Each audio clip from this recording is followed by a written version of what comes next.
22 heures sur Télé Djibouti. Merci à vous de nous rejoindre pour cette nouvelle édition. Voici les titres qui vous seront développés.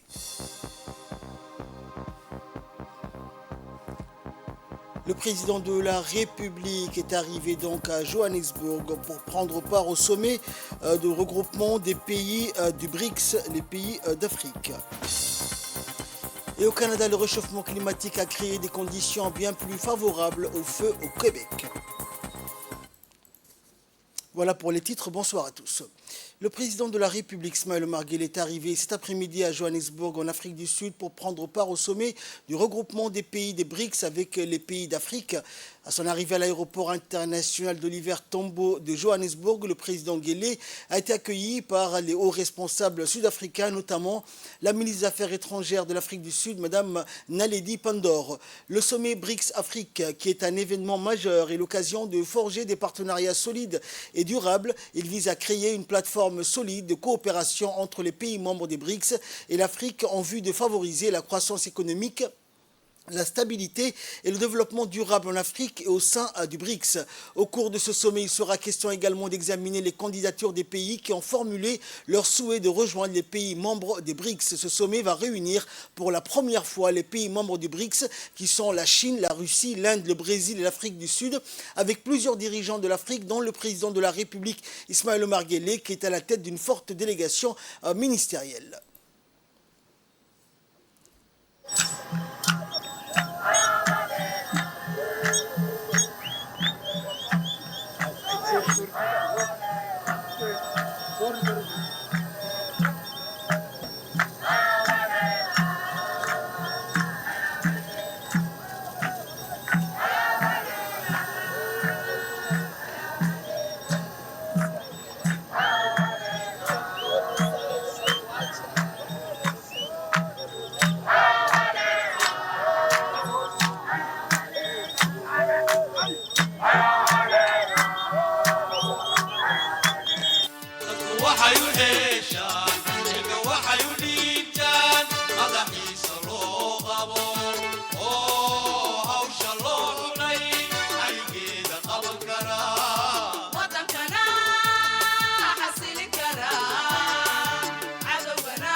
Partageant donc un intérêt commun pour le développement économique, la stabilité politique et le renforcement du rôle des économies émergentes dans les affaires mondiales, l'Afrique et les BRICS vont aborder plusieurs sujets à l'ordre du jour de ce sommet, dont notamment la coopération économique et les voies et moyens de stimuler les échanges commerciaux et les investissements entre les pays du BRICS et l'Afrique.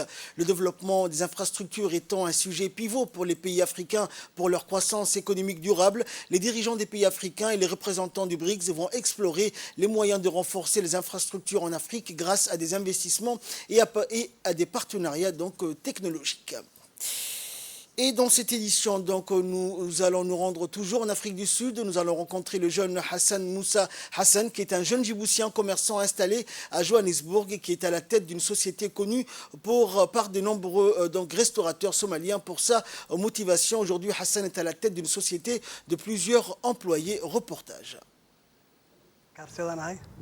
ganacsiga horta waxaan ka biloobay Djibouti waa meesha aan ku soo bartay ganacsiga aan ka biloobay aan ku soo aqliistay Djibouti waxaan ka shaqeynayay ukuntan gadayay maqaaxi Victoria aan ka shaqeynayay managerka ah ama chefka ah waxaan gadayay hilib baan gadayay oo waxaan ka shaqeynayay saribada leer oo laba neef saddex neef aan qaliyay hudheelada u qaybinayay soo afrikan oo shaqadii aqoon u leh aan imiday soo afrikan waxaan ka biloobay zero nolosheeda meelo badan ka soo maray waxyaabo badan ma soo maray markii dambe waxaan ugu dambeeyay gas markaan biloobana alxamdulillah waxay noqotay in competition ay bilaabato because waxa jira competition dad badan baa jira kaga soo horeeyay dad wadanka u dhashay dad kale oo ajnabi oo wadayna wadamada kale u dhashay marka waxaan muhiimadda siinay maadaama oo Soomaali aan haysto inay Soomaalida iga qaadanayaan taas ay u dhalisay kadibna alxamdulillah waxaan noqotay inaan kastan fiican helo Soomaali iyo ajnabi kale ba dadka wadanka u dhashay inaan marka dambe aan suuq geeyo oo suuqeynta taas ay ku bilaabantay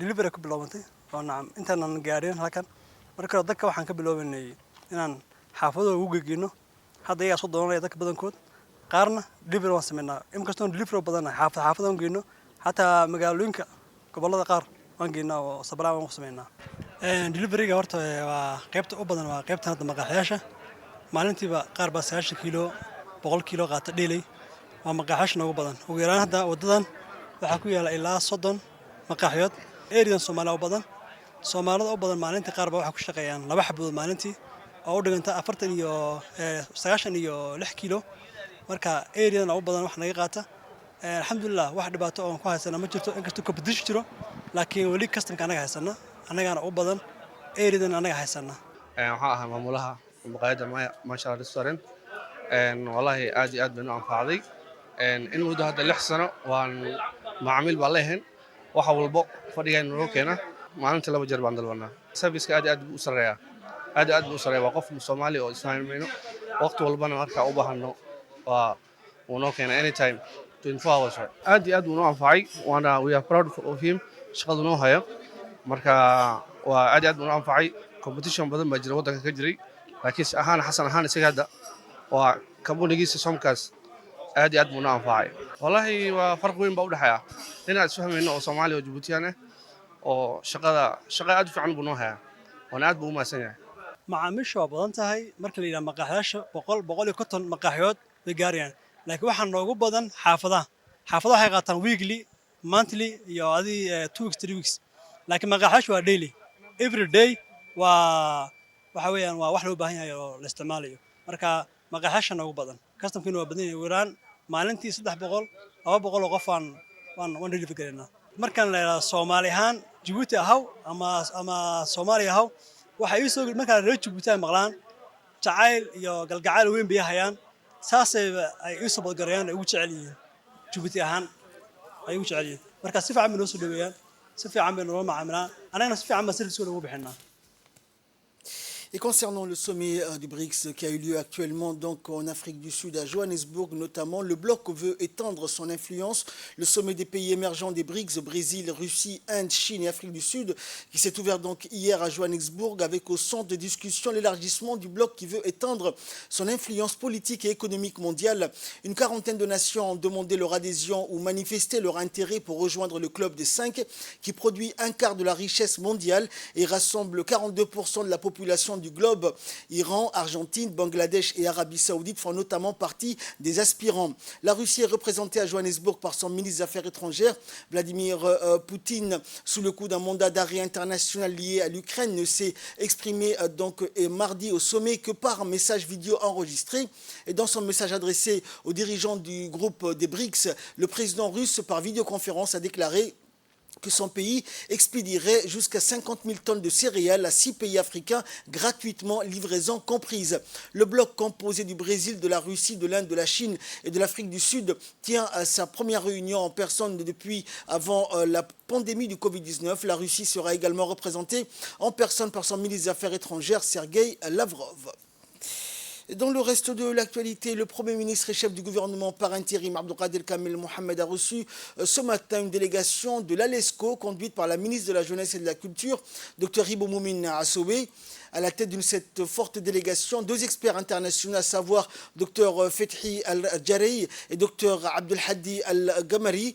Celle-ci est à Djibouti pour la première réunion régionale dans le cadre du projet d'inscription collective des traditions et coutumes liées au mariage traditionnel des pays arabes au registre universel de l'UNESCO d'ici mars 2024.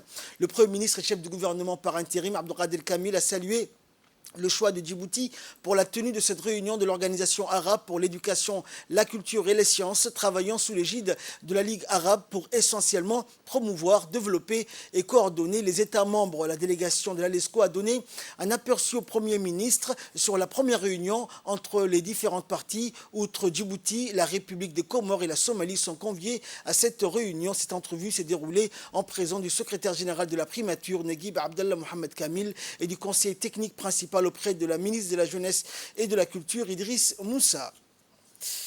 Hier, à l'American Corner, les Djiboutiens ayant bénéficié du Mandela Washington Fellowship de cette année ont partagé leur expérience lors d'un événement aux côtés de l'attaché culturel et presse David Kisling de l'ambassade des États-Unis à Djibouti. Ces anciens participants, ainsi que ceux des années précédentes ont discuté de leur parcours et des enseignements acquis aux États-Unis lors du programme de leadership devant un auditoire de jeunes enthousiastes désireux de participer à ce programme l'année prochaine. Une séance de questions-réponses animée a permis de mieux comprendre les divers aspects du fellowship ainsi que le leadership. Les discussions ont fourni un aperçu authentique de cette opportunité unique, renforçant l'intérêt et la préparation des futurs candidats. Cette rencontre a non seulement inspiré, mais a également renforcé l'engagement envers le développement personnel et la collaboration internationale. À noter que le délai de clôture pour postuler au Mandela Washington Fellowship de l'année 2024 est fixé au 12 septembre 2023. Et l'attaché culturel et presse de l'ambassade des États-Unis à Djibouti, qui nous offre donc des éclaircissements supplémentaires sur le Mandela Washington Fellowship ainsi que son influence sur le développement du leadership. C'est dit ravi donc d'être ici donc pour parler du Mandela Washington Fellowship, le programme phare de l'initiative des jeunes leaders africains. Ce programme réunit donc, a-t-il indiqué, des jeunes leaders de toute l'Afrique subsaharienne aux États-Unis pour 6 semaines de formation au leadership et au développement. Ce programme se termine par un sommet à Washington DC rassemblant les 700 jeunes leaders africains pour établir des contacts, puis emporter leurs expériences dans leur pays d'origine afin d'améliorer leur communauté. Les candidatures sont ouvertes, a-t-il rappelé, jusqu'au 12 septembre prochain. Direction la région de Tadjoura où le préfet de la région, Mohamed Hamad Abbas, a procédé à la visite du chantier du futur hôpital régional de Tadjoura, accompagné du sous-préfet Habib Jilani. À son arrivée sur le chantier, il a été accueilli par le médecin-chef de la région de Tadjoura, Dr Dimbio, et les ingénieurs de la société chinoise chargée de la construction de cette future infrastructure hospitalière. Le préfet a eu droit aux explications sur l'état d'avancement des travaux. Il a passé en revue les différentes structures où il a pu constater de visu que les travaux étaient exécutés selon un plan bien précis au niveau du bâtiment principal qui va abriter les services des urgences, les consultations, les hospitalisations ainsi que les différents blocs opératoires d'abord, puis les bâtiments annexes qui vont abriter toute la logistique du futur hôpital. Cet hôpital fait partie des projets phares chers au président de la République. En effet, dans la politique sanitaire, cet hôpital joyeux de technologie est attendu pour désengorger la région nord. Le préfet Mohamed Hamad Abbas s'est félicité de l'état d'avancement des travaux et a mis l'accent sur le bénéfice attendu sur le long terme. Il a aussi mis en exergue l'avantage du chantier pour les ouvriers locaux qui ont la chance de profiter de l'expertise tout en ayant une rémunération. Et dans son explication, le médecin-chef Dr Dimbio a tenu à remercier le président de la République pour sa vision et surtout pour sa politique en faveur de la population en optant pour une décentralisation des infrastructures de telle capacité. Aujourd'hui, nous étions avec les préfets de la région pour superviser l'avancement des travaux. Donc, les travaux avancent très bien. À c'est-à-dire, il est prévu que l'hôpital soit opérationnel courant 2024. Et c'est un hôpital qui va couvrir pratiquement la région nord, Tadjoura et Obok. Et nous espérons que la population va en profiter. Ça va nous permettre surtout d'éviter les transferts des patients vers Djibouti. Maintenant, actuellement, nous faisons tous les transferts vers Djibouti, mais avec cet hôpital régional, nous allons avoir tous les services nécessaires pour pouvoir faire les soins sur place. Il y aura des blocs opératoires, il y aura des blocs de réanimation, il y aura beaucoup de services. Donc cet hôpital va désengorger la région nord. Nous tenons à remercier le président de la République qui a mis en œuvre ces genres d'initiatives. Merci beaucoup. Et de son côté, le préfet de Tadjoura, le préfet Abbas, a tenu à remercier la société chinoise pour son implication dans la réalisation du chantier. Il a également tenu à remercier le gouvernement chinois, peuple frère, qui est à l'origine de ce don aux valeurs inestimables. Et par la suite, le préfet a tenu à se rendre à l'hôpital provisoire érigé sous les tentes. Les activités sanitaires ne permettant pas le rebut, donc, et par conséquent, un hôpital provisoire a vu le jour. C'est une structure d'accueil de traitement des urgences. Sous les explications éclairées du médecin-chef de la région de Tadjoura, Dr Dimbio, le préfet a pu toucher du doigt le fonctionnement de cette structure d'attente, en commençant par les services des accueils, des cas nécessitant une prise en charge urgente, où le médecin et les infirmiers se relaient nuit et jour. jours. Par la suite, le laboratoire d'analyse biologique où s'effectuent pratiquement tous les bilans. Le préfet a été honoré de constater le nombre de bilans effectués sur place. Il s'est félicité également de l'effort que déploie le personnel afin d'assurer une prise en charge efficace, même sous une structure provisoire. Le médecin-chef Dr Dimbio a tenu à mettre l'accent sur l'effort sans relâche que fournit le ministère de la Santé pour l'entretien et le fonctionnement de cette structure d'accueil. Au niveau du bloc opératoire, le préfet a pu être donc le témoin de la propreté des lieux, de l'organisation et surtout du dévouement du personnel pour assurer une prise en charge optimale pour les patients. Le but étant d'éviter le transfert vers Djibouti à des personnes pouvant être prises en charge sur place. Et en dernier lieu, le préfet a passé en revue les ambulances stationnées pour répondre à tout type d'urgence. Et nous clôturons donc en sport. L'équipe Arta Solaire se prépare donc pour le match retour contre l'équipe somalienne Horsed Sport. Match retour, deuxième tour préliminaire pour la préqualification de la Coupe de la Confédération CAF Arta Solar 7 après une victoire imminente de l'équipe Horsed en phase aller. Une deuxième journée retour prévue le 24 août, notamment demain à 16h en Tanzanie au Azam Complex. En nouvelle internationale à présent, le réchauffement climatique a créé des conditions bien plus favorables au feu au Québec. Le réchauffement climatique a rendu au moins 7 fois plus probable les conditions météo extrêmes derrière la saison des feux qui fait rage dans l'Est du Canada cette année, selon une étude publiée hier par un réseau de scientifiques spécialisés dans ce type d'analyse. Les chercheurs du World Weather Attribution ont déterminé que le changement climatique provoqué par l'activité humaine a augmenté la probabilité de températures élevées et de faibles taux d'humidité notamment, ce qui a joué un rôle majeur dans la propagation du brasier.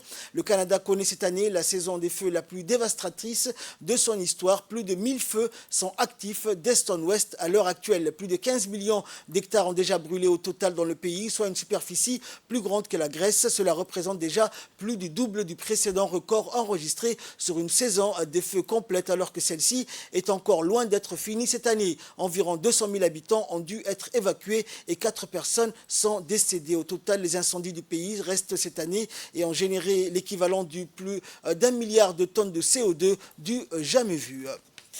Et enfin, au Japon, rejet des eaux contaminées de Fukushima. Le Japon prévoit de rejeter en mer plus d'1,3 million de mètres cubes d'eau de la centrale entrée en fusion après le tsunami de mars 2011 qui avait dévasté la côte nord-est du pays.